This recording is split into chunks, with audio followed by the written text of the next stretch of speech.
नमस्कार दोस्तों। Toppers test app पर फिर से आपका स्वागत है। पिछली क्लास में दोस्तों हमने उपसर्ग टॉपिक को पूरा किया था। इसी के साथ आज जो टॉपिक है हमारा वो है अव्यय।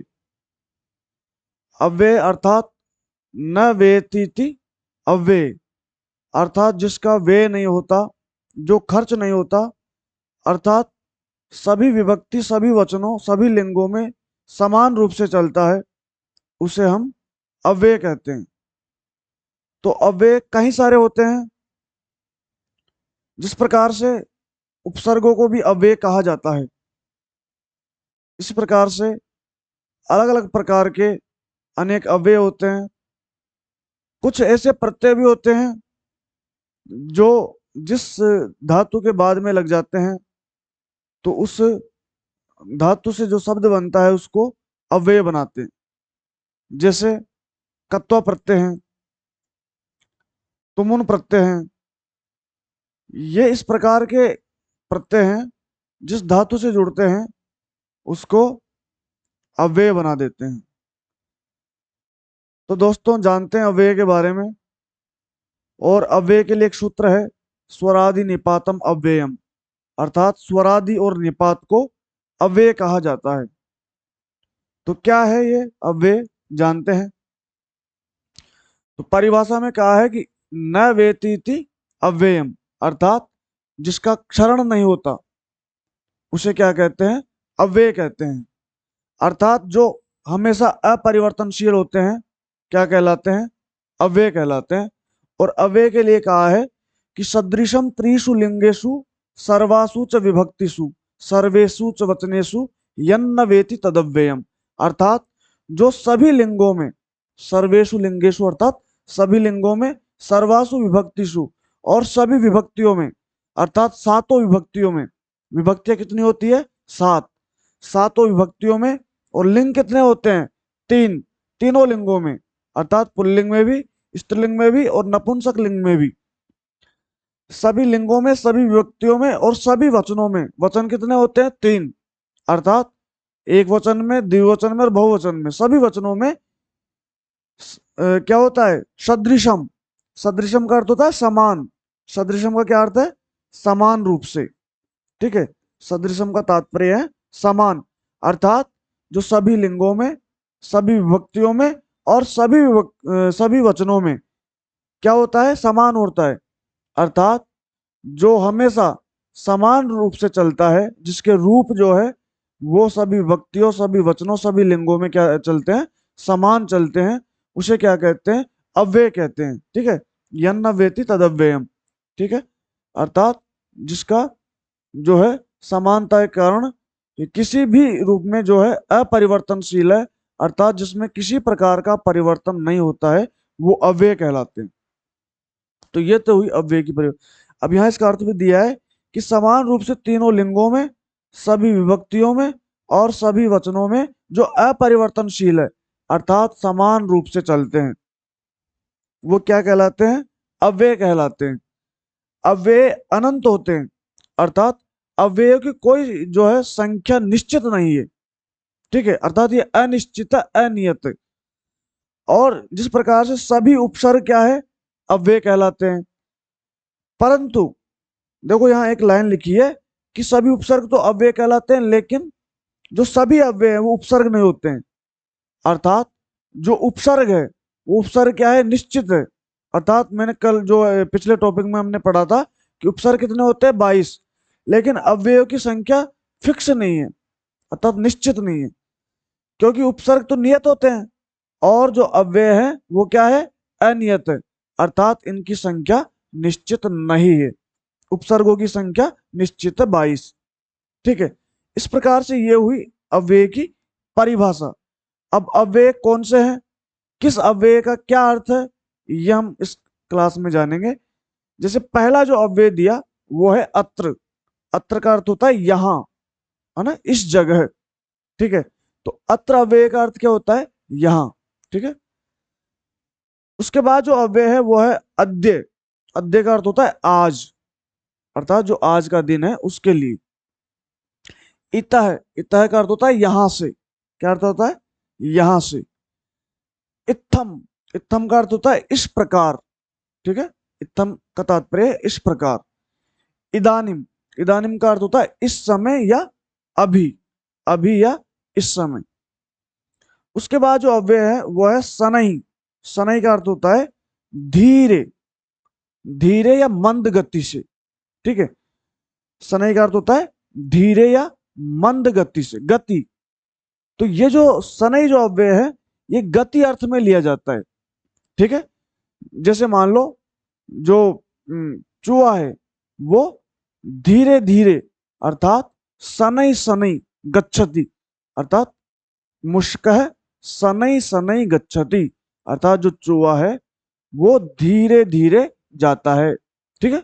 या शनै शनै धावति, धीरे धीरे दौड़ता है। तो शनै का अर्थ होता है धीरे, गति के रूप में। उच्चई, उच्चई का अर्थ होता है ऊंचा, उच्च स्वर में, अर्थात स्वर कैसा होना चाहिए? ऊंचा स्वर होना चाहिए, जोर से। अर्थात कोई बालक है वो उच्च स्वर में बोलता है तो बालक है उच्चई वदति, अर्थात उच्च स्वर में बोलता है। उसके बाद निश्चय, निश्चय का अर्थ होता है नीचे से, अर्थात धीरे धीरे। अर्थात कोई बालिका है जो क्या करती है? निश्चय वदती, अर्थात धीरे धीरे बोलती है, ठीक है। उसके बाद है नमः। नमः का अर्थ होता है प्रणाम या नमस्कार, प्रणाम या नमस्कार, जिसे हम करते हैं नमो नमः, अर्थात नमस्कार। या फिर नमः का एक अर्थ होता है झुकना, है ना, किसी के आगे झुकना। उसके बाद जो कथम, कथम का अर्थ होता है कैसे। जैसे हम किसी से मिलते हैं पहली बार तो वहां पूछते हैं कि भवान कथम अस्ति, अर्थात आप कैसे हैं। भवान कथम अस्ति, आप कैसे हैं, है ना। किसी का हाल चाल पूछते हैं तो क्या बोलते हैं? भवान कथम अस्ति। उसके बाद जो अव्यय है हमारा वो है कदापि। अब देखो जो कदापि अव्यय है इसका अर्थ होता है कभी भी। जो कदापि अव्यय है इसका अर्थ क्या होता है? कभी भी। जैसे मैं यहां समझाऊं इसको कि कदापि, अब कदापि में दो अव्यय हैं, एक तो कदा और एक अपि, ठीक है।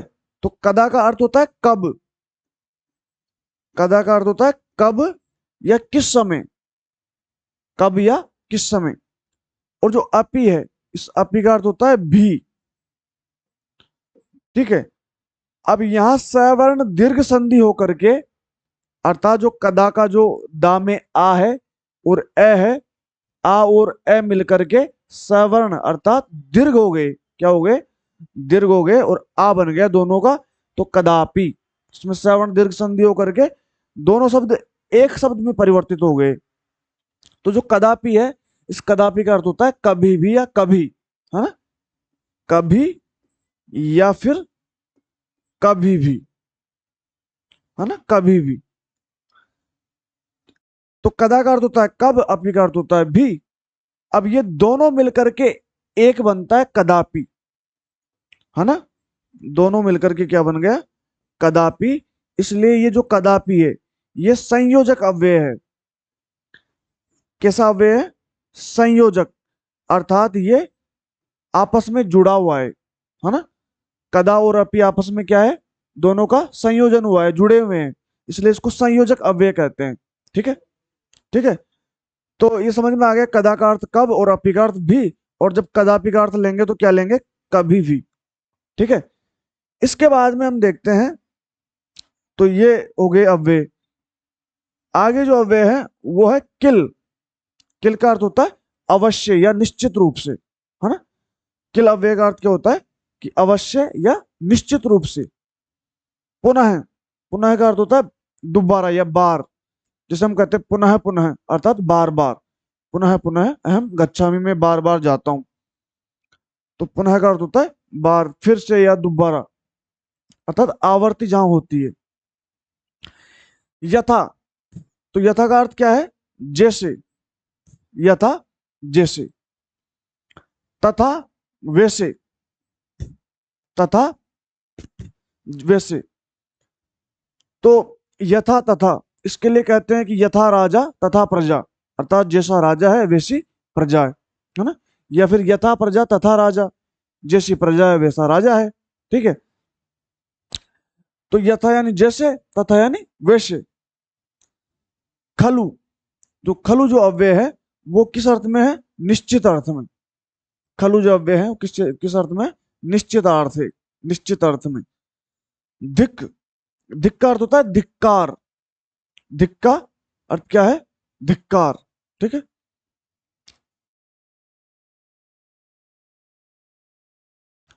धिक का अर्थ धिक्कार। जैसे एक आती है, एक वाक्य आता है, धिक कृष्णा अभक्तम, अर्थात धिक्कार है जो कृष्ण का भक्त नहीं है, अर्थात अभक्त है। अभक्त अर्थात जो भक्त नहीं है, तो उसको धिक। धिक कृष्णा अभक्तम, अर्थात कृष्ण के अभक्त को धिक्कार है। चिरम, चिरम का मतलब लंबे समय से, दीर्घ काल। दीर्घ काल का तात्पर्य क्या है? लंबे समय से। ठीक है, चिरम अर्थात लंबे समय से। प्रातः, प्रातः का अर्थ होता है सवेरा या सुबह। प्रातः यानी सवेरा, है ना।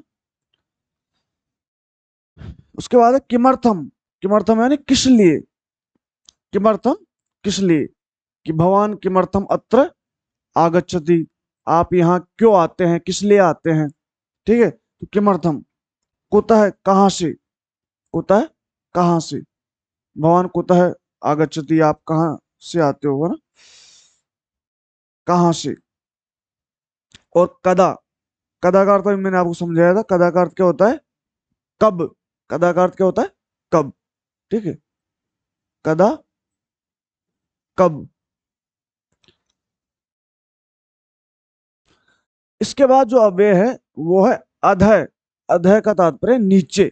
अधय यानी नीचे, अधः नीचे। अनु का अर्थ होता है पीछे। अनु पीछे, जैसे अहम अनुचलामी, यानी मैं पीछे पीछे चलता हूं।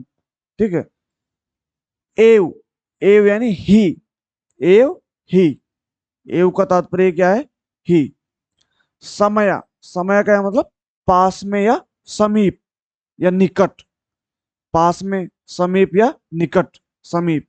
ठीक है, परितः, परितः, परितः का तात्पर्य है चारों ओर, है ना। परितः का अर्थ चारों ओर, है ना, सब ओर। ठीक है, चारों ओर। प्रति, प्रति मतलब की ओर, की ओर, है ना। अहम रामम प्रति गच्छामि, में राम की ओर जाता हूं। प्रति का अर्थ हुआ की ओर। पृथक, पृथक यानी अलग। पृथक का तात्पर्य क्या है? अलग। ऊपरी, ऊपरी का अर्थ है ऊपर। ऊपरी यानी ऊपर। ठीक है, यानी जैसे छत के ऊपर। ठीक है, तो ऊपरी। अधि, अधि का अर्थ होता है अंदर या में। अधि का अर्थ होता है अंदर या में, कमरे में, है ना, कमरे में। ठीक है, यू, यू का अर्थ होता है के समान, है ना। यू यानी के समान, अर्थात चंद्र यू मुखम, चंद्रमा के समान मुख। चंद्रमा के समान किसी का मुंह, तो उसे कहेंगे यू। निक्षा, निक्षा का अर्थ समीप, निकट, है ना। तो इस प्रकार से दोस्तों ये कुछ अव्यय थे। वैसे अव्यय इनके अलावा और भी हो सकते हैं, क्योंकि पहले ही मैंने कहा है कि अव्ययों की संख्या निश्चित नहीं है, अर्थात ये अनियत है। तो इस प्रकार से अव्ययों का अर्थ और ये हमने पढ़ा। इनको आप बार बार पढ़िए, देखते रहिए, जानते रहिए। फिर नेक्स्ट क्लास में हम मिलते हैं आपसे, तब तक के लिए धन्यवाद।